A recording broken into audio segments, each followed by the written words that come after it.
Well, the interesting thing is these are older. You know, they don't go along. They're not apples.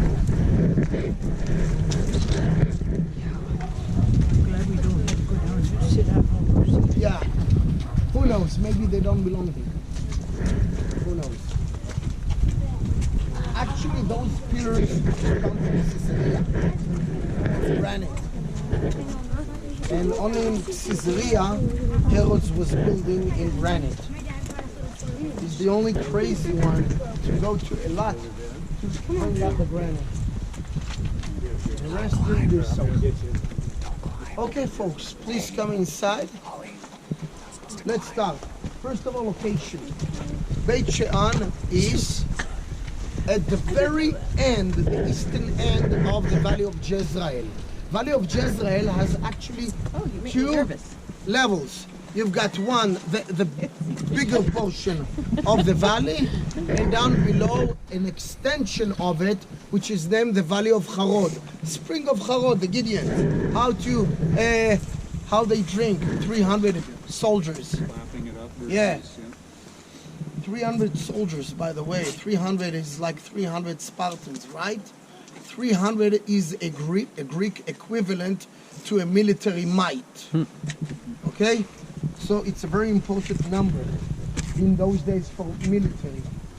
Abraham, 300 boys chasing his enemies. Again, 300. Up there, this is the mount of Beit She'an at the time of King Saul. This here was not present. This is from the time of the Roman Empire. So you're going to say, how come it's such a small mount and you've got a city up there? Absolutely. Because again, back only in movies and books that have no clue, they think everything is between the walls. Actually, between the walls you've got the officials.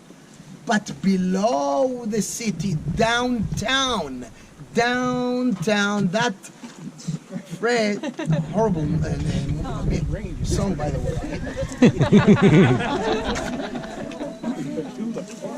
There's another song which I really hate because of the video, because we're gonna see in Jerusalem the first ever built YMCA. There you go. That's profanity.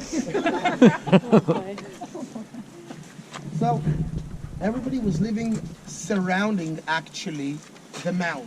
So the city is much larger than this elevated hill. So the walls of Beit She'an, just imagine the walls there, and of course the Philistines, the Plishtim, the invaders, the Greek tribe, hanging the bodies of Saul and his sons, and the people of Yavesh Gilad. Jabesh Gilead are the tribe of Gad, G-A-D. By the way, when they were threatened by Nachash the Ammonite, Saul did something again although the people just came from Egypt, they were already influenced by the Greeks. He butchered some bulls and sent a piece to each tribe telling them, if you're not going to help me against Nachash the Ammonite, this is what's going to happen to you and your flocks. So everybody came just immediately. They don't want that crazy guy to do that. And of course, they rescued the people of the tribe of Gad on this plateau. Again, we're talking about a period of time that, who thinks for a second that a sword is a very important weapon in those days? Don't be afraid. Go amongst friends. We support. There is nothing with the sword. Only if you had a little accident, very close contact, you're going to use the sword, right? But actually, the most important weapon, two, in those days. One is the bow, and the second thing is the slingshot. This is why Nachash the Ammonite wants to pull their eyes. because of the bow. Okay, I'm aiming with my eye. Okay, and I'm just releasing the arrow. He pulls their eyes. They will never be able to wage war against him, because the people of Jabesh Gilead are the tribe of Gad. The tribe of Gad, G-A-D, they are one of the best soldiers. In the Talmud, I think it's also in the Bible, it says, but in the Talmud, they state that in one swing of the sword, they take off the head and a limb. So they just slice you like this. They had very heavy swords. You don't mess around with those guys. And this is why he wanted to pull their eyes. King Saul, what a troublemaker. What a troublemaker. You know what it's Shaul? Saul. Shaul is I borrow, to borrow. By the name already we understand that it's not a name, it's a nickname, and we already understand that he's not a king to stay. Just borrowing it from the people, because he was the best out of the bunch, standing ahead above everybody else, so everybody was about 5'3" in those days. That was an average 5'2", 5'3". He was about 6 foot high. He was big. By today's standards, 6 feet is impressive. So in those days, imagine, wow. So King Saul probably had another name, but we don't find this name from the Bible.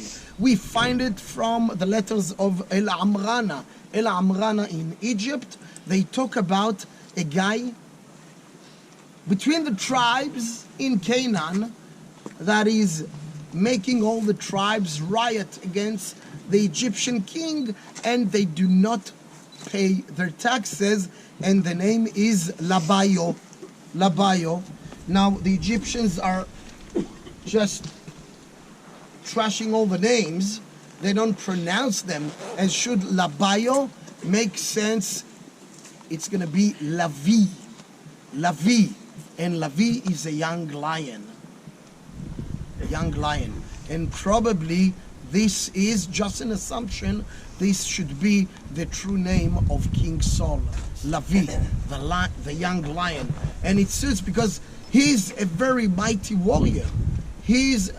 I think, look, David slayed a giant, but Saul was the person in the battlefield. I think if David and Saul were taking at each other at the same age, at their prime, King Saul will kill David. He will kill King David. He's a better warrior. He's a soldier. So King Saul is being killed by the Philistines, and in fact this war is quite unique, because the Philistines, the Greeks don't like to fight a full army clashing together. They send champions. Why is that? Save the blood, save the people, because in Greek culture, everybody should go back home safe and sound and work back in their vineyards, in the olives, the grapes. Greece is a land of olives and grapes, vineyards. Okay? So they need to go back, so they send champions. We hear that with the story of David and Goliath, right? The champion comes out, who's gonna fight me? And then David comes out. I'm gonna talk about David and Goliath, because Goliath has brothers, the same size, by the way. This is why David picks 5 stones. And Goliath is very sick. And the Bible tells us that Goliath is very sick. Very strong, but very, very sick. And this is the way of fight. So it's very unusual. So probably the Philistines decided, that's it, we're gonna finish with the Israelites, and they decided avoiding a champions war and just clashing entire armies. When the Romans come here, They find a fantastic place. You've got River Jordan.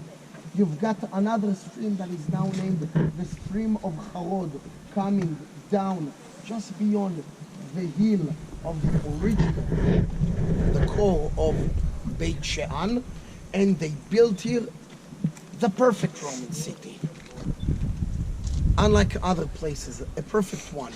No Jew wants to stay here. No Jew wants to be here. And in fact, they have few cities.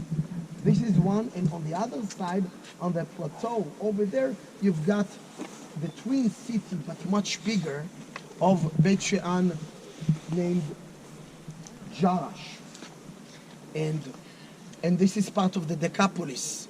The 10 Deca is 10, 18 cities together of Hellenistic Roman culture. So both sides of River Jordan is now, from here to Jericho, is contaminated by those pagans. Beit She'an is a commerce place, you know, and people come, and over there is some space. It looks like a parking lot, but over there they will bring their goods, and everybody will display like a little table, and you come inside, and you choose the grapes. You just pick whatever you want. You pay in goods, or in money, or in goods, and of course you can continue. But what is the most important thing in a city if I'm a citizen? The bathhouse. What an important place. Because the bathhouse is not only to take a sauna and feel nice about myself. Okay, I did the sauna, I took a shower, I went to the gym, to the gymnasium, gymnasion in Greek, and was wrestling my friends and so on, and lifting some weights. It's about business, because they sit together in the sauna. I see the other person, and now we talk. What do you sell? Cows. I've got sheep. Let's do an exchange and so on. Very important. They found 4 of them in Beit She'an. The biggest one is in complete ruins. The other one, which we're going to visit soon, the smaller one, is in way better condition. And like what you said, they were smarter than us. You know why? Because they had less equipment than we have, but they achieved greater things relative to the equipment that they possessed.